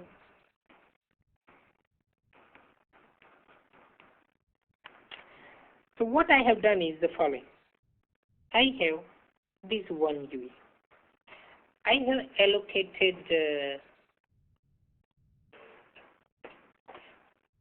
subcarrier, let's say F1 through F12, a dozen subcarrier, one resource block, let's say. Another UE, I will allocate the same subcarriers, F1 through F12. So within the same cell, we have allocated same subcarriers to different users. Now these users have no idea that they are sharing the subcarriers with some other user. So from their perspective, they are just sending the signals, right, the normal way. However, our base station now receives those signals, right, at those different receive antennas, and it separates those signals based in space.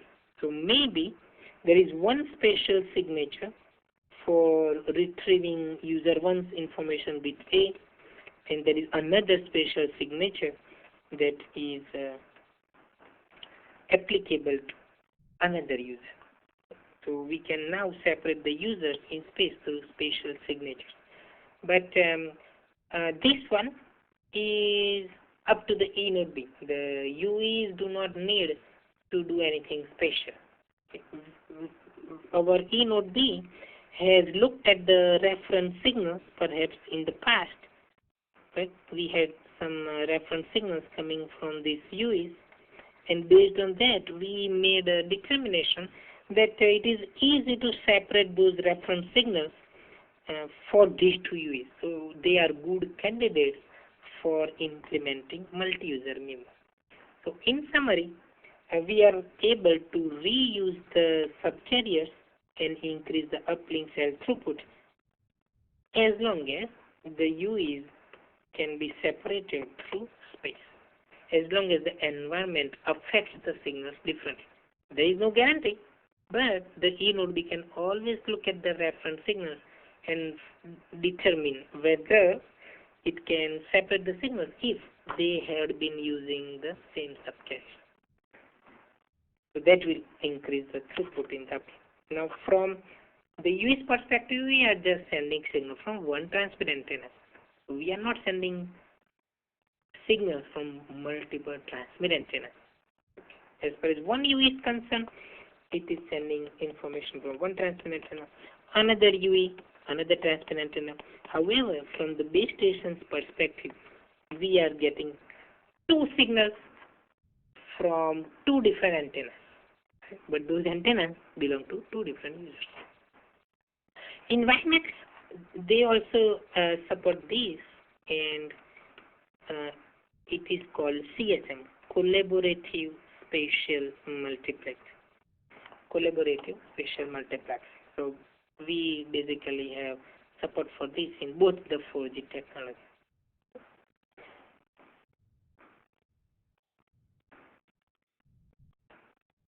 Now, someone had asked a question that how do we know whether we have orthogonal signatures, right? How can we separate the signals? How will you make sure that the environment will change the phase by 180 degrees? So we got some questions along those lines. So here is the basic idea. How that is taken care of. We have this E node B sending out the regular reference signals from multiple antennas, and they are always orthogonal. Reference signals are always orthogonal. Now, our UE will take a look at various options for pre-coding. Okay. So it will try, let's say, 0-degree phase shift, let's say 45-degree phase shift, 90-degree phase shift, etc. And then those are these options, various options. And then it will see which of the options gives the best possible performance. And in this case, let's say option number B. Option B gives us the best possible performance. That we are getting much better signals when we use option number B. We can separate the signals easily. So now our E node B will use that option B, that specific phase shift, when it is sending the signals to the UE. So now we have pretty good high signal interference ratio at the UE because we are using the correct amount of phase shift. So the signals, when they reach the UE, will be much higher in overall power. So this is the kind of feedback. Okay. So how much phase shift we can introduce, that depends on a lot of options available in the standard. So as long as we have this kind of feedback, we know how much phase shift is good to have increased amplitude of the combined signal. So this is beamforming along with the MIMO. Same way we have rank indication, right? So that feedback will also go to the E node B, and node B will know whether it should send data on 1 or 2 or 4 transmittance. Okay, let's answer we got about 3-4 questions, so let's take care of those, and then we will continue here. Okay, and thank you for asking good question.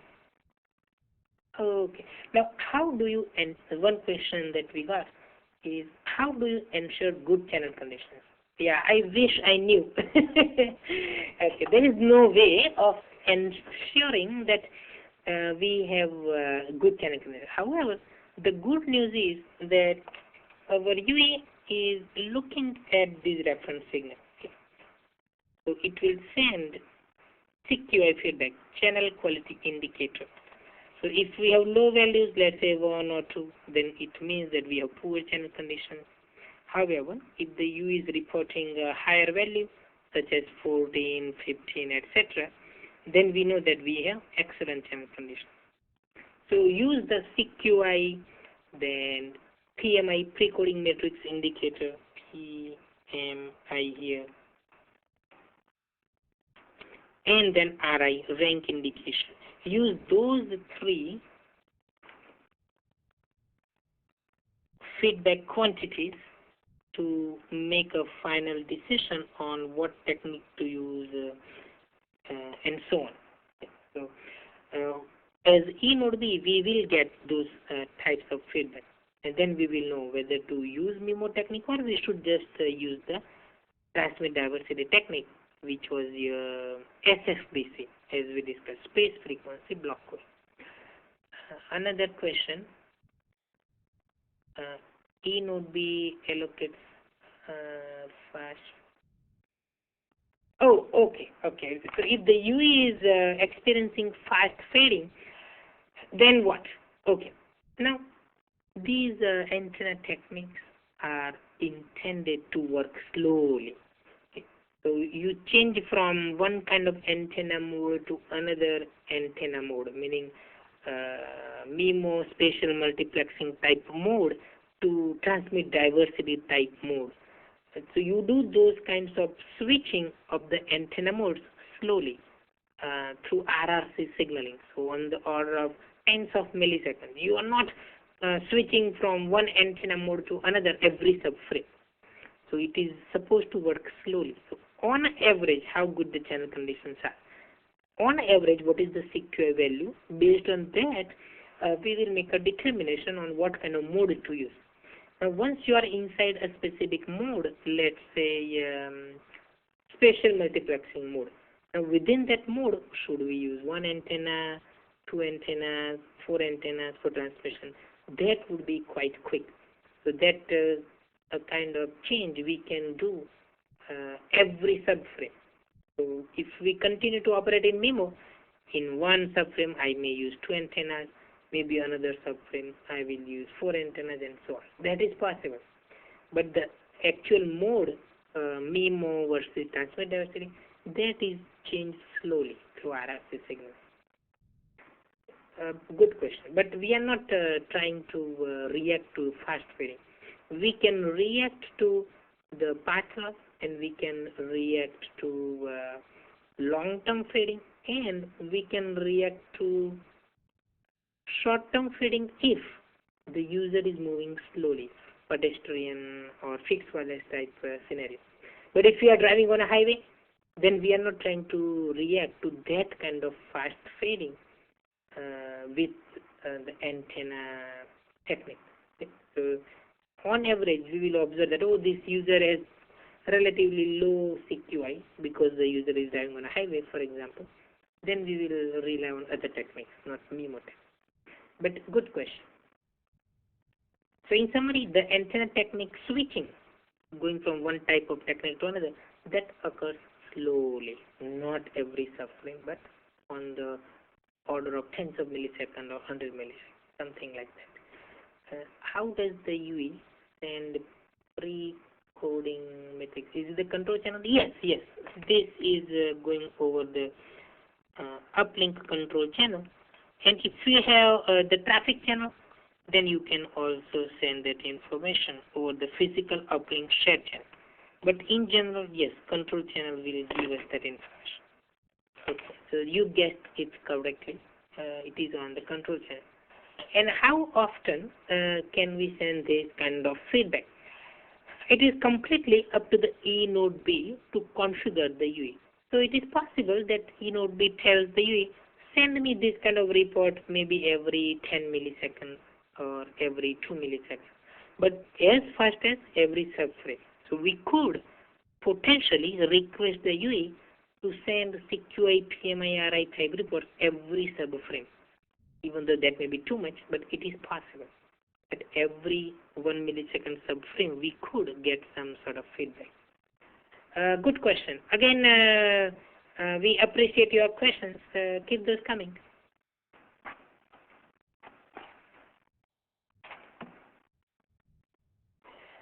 Okay, time for me to ask you questions. So I will give you, let's say, 2 to 3 minutes to work on this.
One more minute. So let's see how much accuracy we get this time around.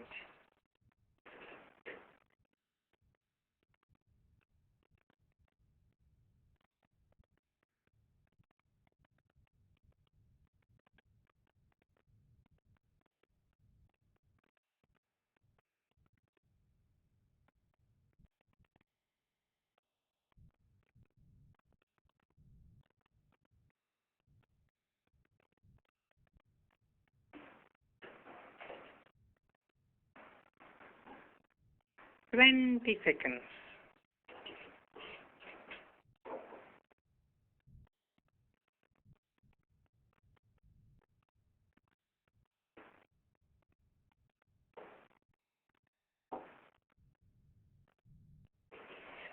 Okay, let's share the results. 100% correct answer. Very good. Okay, next question. So again, let's aim for 2 to 3 minutes. This is single user memo. Okay, single user. So we are talking about one user.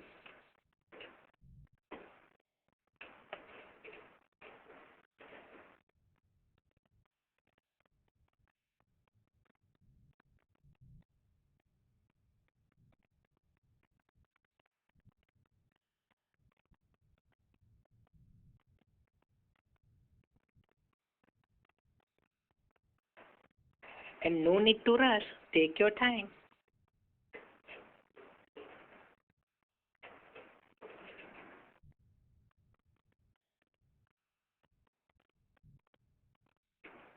So to increase the data rate, to increase the throughput, can we reuse the subcarriers for a given user in spatial multiplexing?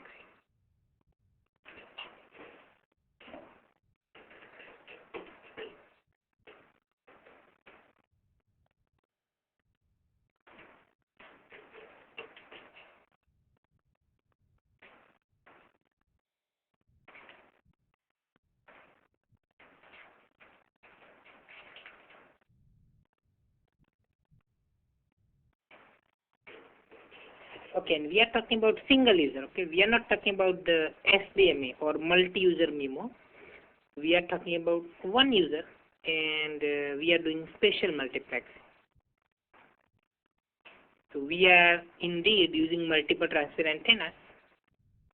Okay, and to increase the data, we need to send different information from different antennas. But you cannot use same information. If you send the same information from different antennas, then you are using diversity. Okay, so you have to send different stuff from different antennas. So how do you send different information from different antennas? Will you use same subcarriers or not?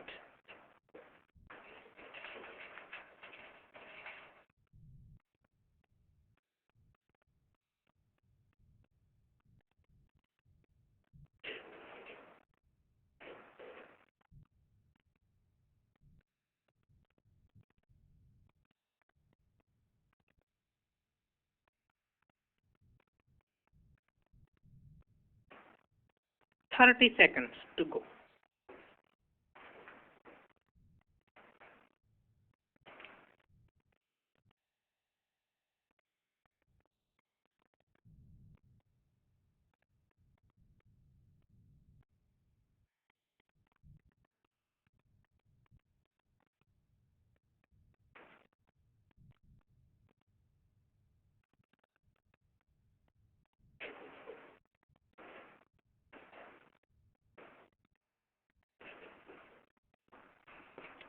Okay, about 70% correct answer. So we are indeed reusing the same subcarrier. So let me go back to our drawing.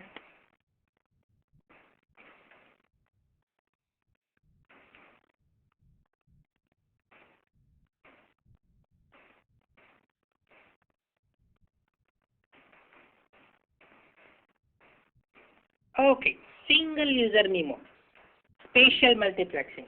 What are we doing?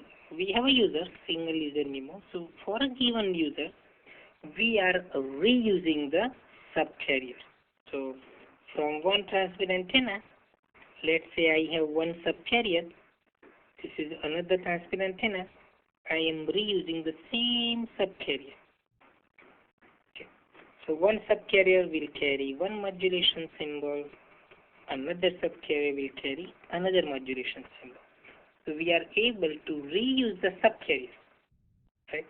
And that will help us send more modulation symbols. So that's why if you have 2x2 MIMO, you can almost double your throughput. If you have 4x4 MIMO, you can almost quadruple your throughput, because we are able to reuse the subcarrier twice, reuse the subcarrier 4 times, so that we can send different modulation symbols, and that will increase the peak data rate. So hopefully this is now clear.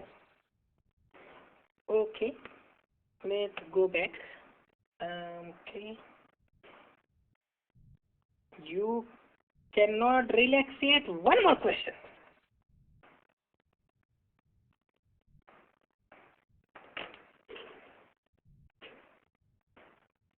Now we are talking about multi-user MIMO. Okay, multi-user MIMO, also called SDMA, Space Division Multiplex.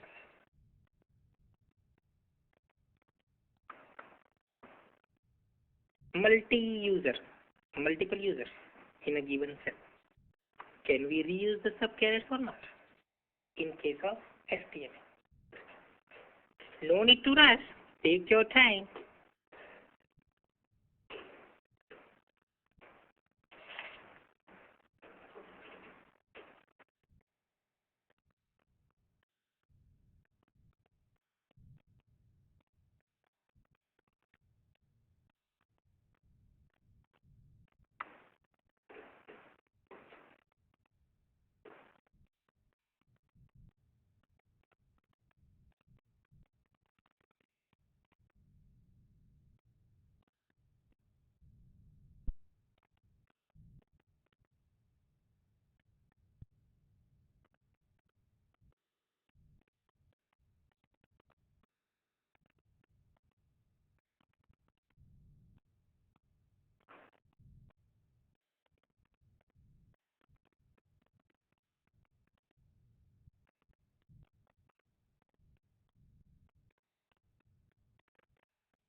Let's have 1 more minute for the poll.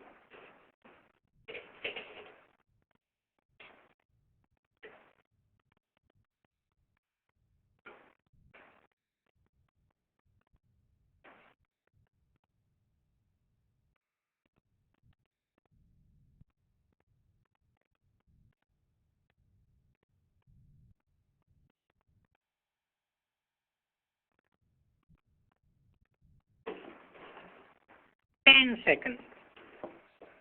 Make up your mind quickly. 10 seconds.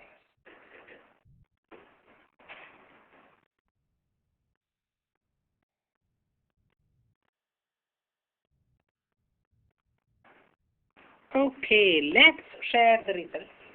86% correct answer. So yes, the idea is that we can reuse the same subcarriers within the cell for different antenna, for different users. So for example, let's say I have 2 users here, 1 and 2. Okay, both of them are in the same 120 degree sectorized region. So we are able to allocate same subcarriers to both the users. Okay, that is the idea. Okay, let's see how much time. Okay, this is a perfect time to have a short break. Okay, and once we come back from the break, we'll discuss additional implementation details of advanced antenna tech. So 10-minute break starting now, and in the meantime, of course, think about the question. What would you like to know? once we come back.